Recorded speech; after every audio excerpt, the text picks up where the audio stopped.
For a few years in the 1970s, the Mr. Asia Syndicate made millions. Heroin creates its own market. It acts like a form of plague. Until jealousy, betrayal and murder brought it all crashing down. Then he just pulled out a gun, shot her in the back of the head, and then said to Wayne, "You're going to help me bury her." This is Mr. Asia, A Forgotten History. All episodes now available on iHeartRadio, Apple, Spotify, or wherever you get your podcasts. You're listening to the Weekend Sport Podcast with Jason Pine from News Talk ZB. Round 12 continues tonight, 7:05, Sky Stadium. The Hurricanes. Proctor to Harkin. They draw all the Brumbies' defence across to the right wing side, and here comes the holo. Shut the gate, the big boys bolted. Try! Against the Chiefs. Coy gets the head going. He's taken centimetres short of the line. Narawa fancies himself at a half-back. Satiti at the back. Jacob! Daniel Ryder under the sticks. Hurricanes assistant coach Cory Jane is with us. CJ, thanks for your time. Nice and fine today in Wellington, but the week's been pretty wild weather-wise. Did that affect your prep week at all? Well, we have the green room at our training facility, which is a luxury. We did get outside on the Thursday and train in the wet weather, and obviously you have to tighten up, and it was windy and that, so things don't go perfectly how you plan. But we planned that. Well, we were hoping that Saturday would be better, so we got out there and stuck at it anyway. So the boys have been on this week. It's been a great week, so big game for us. You're coming off the back of the win over the Brumbies. First time you've beaten them in Canberra since 2017. What was the most pleasing feature or features of that win last weekend as far as the coaches were concerned? Well, good mindset from the men. We really embraced the Anzac week. Whopper had been over Gallipoli in those ways, and he started telling some stories, and the boys just trying to understand what they've done for Australia and New Zealand, and so we kind of tapped into that mentality a little bit, and then just simple things that we had trained during the week, went out there and did it, and it looked like, even though when things didn't go our way, we had a calmness about us, which we probably haven't had too much this year. It's always been chaos, and so even if things were a little bit offbeat against the Brumbies, we had people where they were supposed to be and could fix it, so that was quite pleasing. How big a boost has the return of Billy Proctor been for you? He's a good player. Yep. Yeah, he is. He's a nice player to have on the field. He just understands the game, and I've coached him a few years now with Wellington and the Hurricanes, and his understanding for rugby, both sides of the ball. When you've played for so long, Super Rugby, and that starts slowing down for you. And then once it starts slowing down for you, you can make some good decisions, and it's doing that for him. But just the confidence that he brings guys around the paddock as well. His voice in the team, in huddles.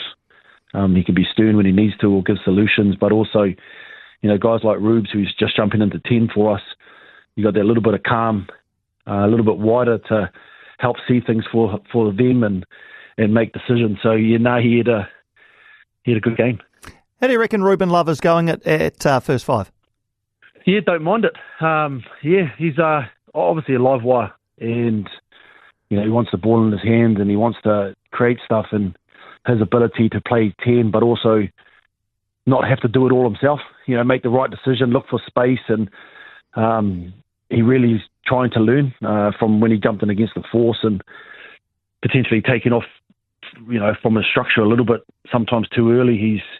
He learnt that and during the week and trained it, and then got back into position a lot as a first five to run the team. And I'm enjoying him being there. And again, when you've got a young guy he's played first five before, but then at this level, it's really trying to jump in there and run the ship. You still need a good understanding for offense around everyone in the team, and making it simple so you can make the right decisions, you can see the right cues. And I thought he was great against the Brumbies, so another opportunity this week. Let's look at the Chiefs. Competition's top point scorers, top of the table. I know you have a defensive brief within the Hurricanes coaching staff. So where do you place your defensive focus tonight? Oh, you got to go everywhere. They're physical. Their forwards will try and muscle you up. You give them opportunities to try to beat your forward pack up. They're going to try and do it. So there's a good opportunity that they're going to come for us physically in that area. Backs are unbelievable. If you give them time and space, they'll hurt you. But they've also got what complements their attack is their unbelievable kicking game. Everyone in that back line can kick a ball long, can put you under pressure behind your defensive line.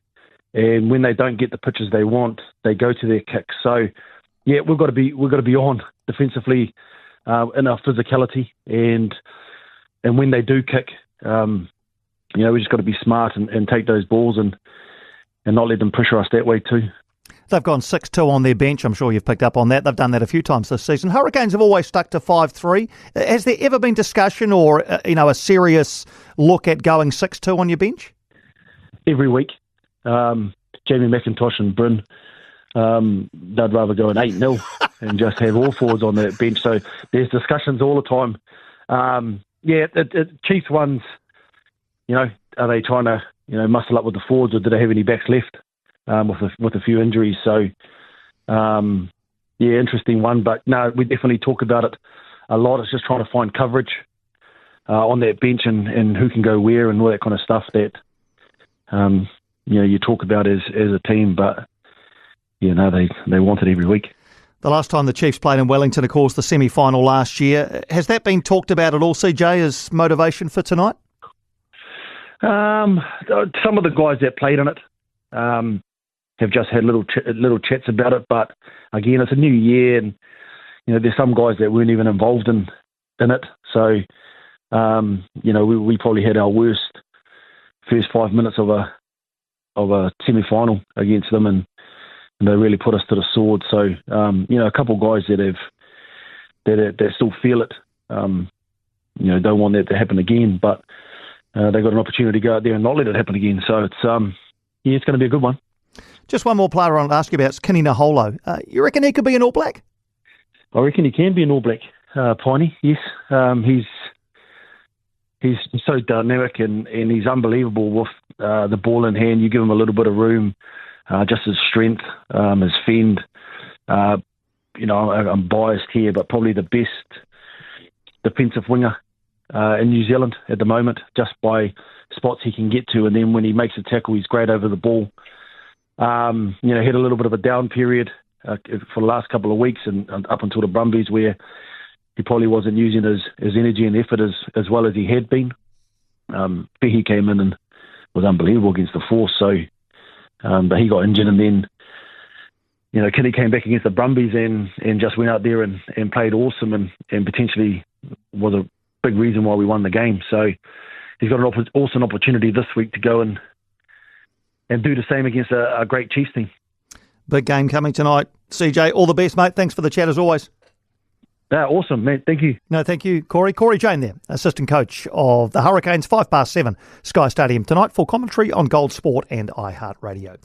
For more from Weekend Sport with Jason Pine, listen live to News Talk ZB weekends from midday or follow the podcast on iHeartRadio.